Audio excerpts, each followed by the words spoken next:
Today, I'm going to show you guys how to can and preserve some sweet peas that started from dried peas. Let's get into it. Whipping up all of your favorite recipes. Simply Food. You should know by now that you're in for a treat. Simply Food. There's no other channel where you'd rather be. Simply Food. Seafood, pasta, cakes, and pies. Sing and laugh and even cry. Like and share and hit subscribe. Simply Food by TY. Alrighty, you guys, so let's talk about all things green peas. So I have dried peas that I have hydrated overnight.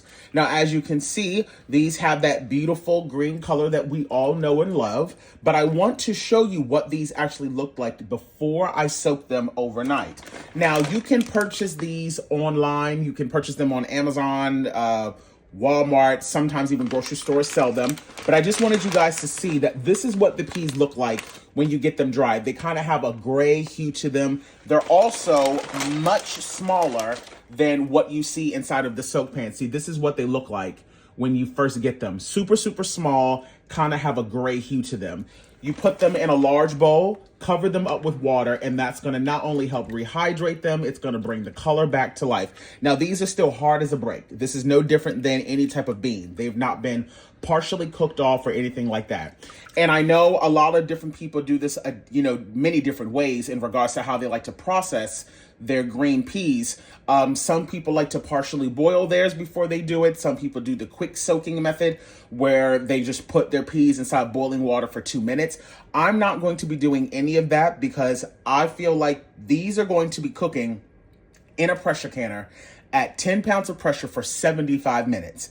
If I were to partially boil these for 30 minutes and then put them in a pressure canner for an hour and 15 minutes, I feel like these are going to come out complete mush. So I'm not doing that. So I just allow these to soak overnight so that they can rehydrate. It's important to make sure that you allow these to hydrate overnight because as you just saw, there is a clear differentiation in size here.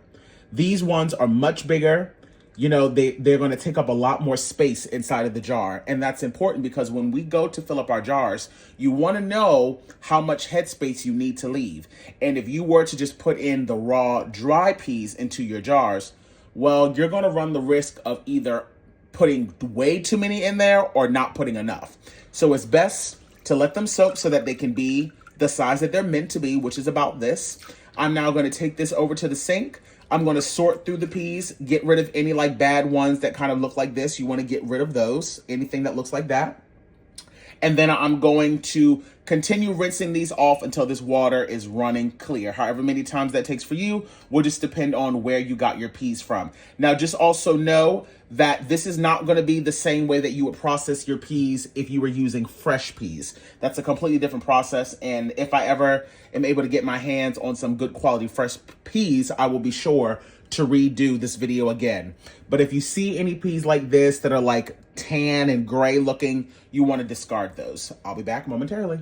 Alrighty, y'all, so I'm going to be doing mine in pint-sized jars today. I've already washed and sterilized them. And I'm going to go on ahead and start to fill my peas into my jars. Now, just so you know, I'm only going to be filling these up to about the neck of the jar because, again, these are still going to expand a little bit, and it's important to always make sure that you are leaving enough headspace so that if it needs to expand, it's able to do so. So I'm going to show you guys one jar, and then I will do the rest off camera. So you can kind of see here that I'm just at about the neck of the jar. So a little more than 1 inch. This is about the 1 inch mark. So I'm going to say about 1.5 inches down is about how much space I have left. So I'm going to repeat that process to all of my jars, and then I'll be back. And I don't know if I mentioned it earlier, so I'm going to make sure that I say it now. I'm working with 3 pounds of whole dried peas. I was successfully able to get 8 pint-sized jars. I have a tiny bit left over here on the side, but that's totally fine because I'm going to just cook that for dinner. So now the next step will be to add in your salt. I'm adding in a 1/2 teaspoon of canning salt. You can add in, pink Himalayan salt, sea salt is really up to you. And the salt is also going to double as an added preservative. Now, using some filtered water, I'm going to add in enough water just to come right up to about the 1 inch mark. And as a reminder, the peas are cold, My water is cold. The jars are cold. My pressure canner is cold. The water that I've placed in the pressure canner, which is 3 quarts of water, is also cold. We want to make sure that everything is around the same temperature so that it can all gradually come up and temp at the same time, which will help us avoid any potential siphoning going on. So now we're just going in and we're debubbling, which is always important. But I just wanted to make sure that I mentioned, not only are these going to continue to expand inside of the pressure cooker, but they're also going to be absorbing a lot of the water. So as these cook, and when you take them out, and the next day when you come back out, if you see that some of the water that's in this jar is kind of gone away, don't be alarmed by that. That's because the peas have absorbed it. As long as you still have 50% of liquid left in your jars, that's kind of the rule of thumb, then the food is still safe. You're totally fine. So don't be too alarmed if you see that the peas have absorbed a lot of water. And that's also the reason why it's important to make sure that you're not overfilling your jars with too many peas, because if you do, then by the time they're done pressure cooking, you might not have any liquid left inside of the jars at all because they've kind of absorbed them all. So these are all things that I'm learning as I'm going. I'm brand new to all of this canning stuff.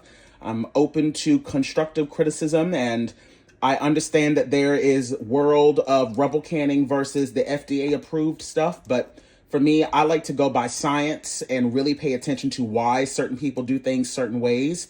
And that's kind of how I've been going about my canning journey so far.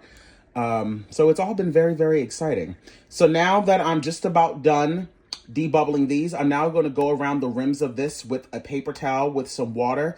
I don't have any more vinegar, which is insane, but I'm not going to stress out about that as much today because, frankly, the only thing that went inside of this was water and salt. So I'm not too afraid. If it was something sticky, I would be driving to the store immediately to go get vinegar. But I'm just going to get some warm water on a paper towel and just make sure that I wipe off all of these rims really, really good, just to make sure that they are nice and clean so that we can get a proper seal. Now that I've gotten them all wiped down, I'm going to go on ahead and start to add in my lids. You guys know that I have been obsessed with the 4-jar brand of lids. Oh my God. I've been having the best of luck with these because the rubber on the inside of this is so thick. So it gives you the best results when it comes to a proper seal. Put those rings on fingertip tight. I was able to fit all 8 of my jars in just one level, so no need for me to double stack today. And again, I have 3 quarts of water at the bottom of this and a little splash of vinegar. As always, make sure before you turn on your pressure canner, make sure that you have your pot on your burner the way you want it to. I know this might sound silly, but trust me, once this thing is going, you do not want to be disturbing it. And also make sure that you're always doing your proper check to make sure that your lid and stuff is totally functional. So now I'm just going to close this up to make sure that it is nice and secure, which it now is. I'm now going to turn the water up to high and wait until I see a steady stream of steam coming out of this valve here. At that point, I will then set a timer for 10 minutes. I have a steady stream of steam coming out of the valve now, so I'm going to go on ahead and set my timer for 10 minutes. All right, you guys, my 10-minute timer has just gone off, so I've now just added the weight. So I'm now beginning to build pressure inside of my pressure canner. I'm going to allow this to get up to 10 pounds of pressure, and at that point, I will then set a timer for 75 minutes. During that 75 minutes, I'm going to monitor this to make sure that it doesn't get too high, but more specifically, making sure that it does not drop below 10. If it does, I would then have to start processing it all over again. So you want to make sure that you're staying relatively close to your pot during this processing time. I'll see you when it's all done. All right, y'all, so we're doing real cooking around here. So let me tell y'all what I done. Remember how I told y'all that you're supposed to pressure can these for 75 minutes? Yeah, no. You're only supposed to pressure can these for 40 minutes. And it's a good damn thing that I double checked the time when I did, because I surely set a timer for 75 minutes and I only have like 24 minutes left on the timer and realized that I could have turned these off a long time ago. So when you pressure can your peas, only pressure can it for 40 minutes, at least based on my altitude, which is less than 1,000 feet. So it's 40 minutes at 10 pounds of pressure. I mean, good grief. So while I'm waiting for my pressure canner to kind of cool down a bit, I just wanted to show you those leftover peas that I had. I went on ahead and cooked them while I was letting the other ones pressure can. Cooked them nice and low and slow. Now they're nice and tender and they're absolutely delicious. And literally you would just season these peas up just like you would if you had purchased peas from the grocery store. When I tell you these things are absolutely fire, okay? As always, make sure that the pressure gauge is down to 0 and the toggle has dropped. When that happens, I take the weight off, but I still like to let it sit for about 10 minutes or so before I even open the lid, because I really want to let those jars cool down as much as possible to avoid potential siphoning. So that's just how I like to do it. I'm going to go on ahead and open these up and then move them over to the counter. And as always, you want to make sure that you're being extra careful when you're taking your jars out.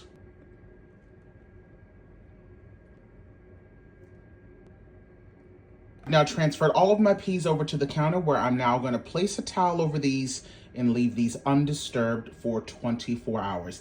And as you can already see, this is the reason why I said it's important to make sure that you do not overfill your jars, because those peas have expanded greatly. So I'll be really interested to see tomorrow morning what the water levels will be like in these jars once they've really kind of cooled down and really soaked in all of the liquid that's in there. So I will see you guys in the morning. Right, you guys, so it is now the next morning, so I'm going to go in and remove all of the rings, begin my seal check. I only had one jar that did not properly seal, and one of the things that I'm finding really interesting is that you can actually see in all of these jars here, there is still 50% or more liquid in these, but it's kind of solidified due to the sheer amount of starch that is within peas. Now, these are completely still safe, but I do think that I would like to do this again with frozen peas and see how that works. Again, a lot of people do these different ways. Some people do it with fresh peas. Some people like to do it with dried peas like I did today. And then some people also love to do it with frozen peas. So I'm going to try it out another way as well, just so that I can figure out which way I enjoyed the best. But make no mistake, just because you don't see loose liquid in this does not mean that this is not safe. So now I'm going to go wash these up and then put labels on them. Now that my jars have been thoroughly washed, I'm just going in and adding on some labels, and I've now made myself some shelf-stable peas. I hope you guys enjoyed this video. I hope you try out this recipe. As always, you know, follow whatever you would like to follow when it comes to the FDA-approved method versus, you know, Rebel canning. All of this is all very exciting to me, and I'm just happy that I have decided to be brave enough to dive into this world of canning and preserving my own foods, because, you know, there is nothing more comforting than knowing that you are able to keep you and your loved ones fed and nourished, you know, should something ever happen. But just like that, I've now made myself some shelf-stable sweet peas. Thanks for tuning in.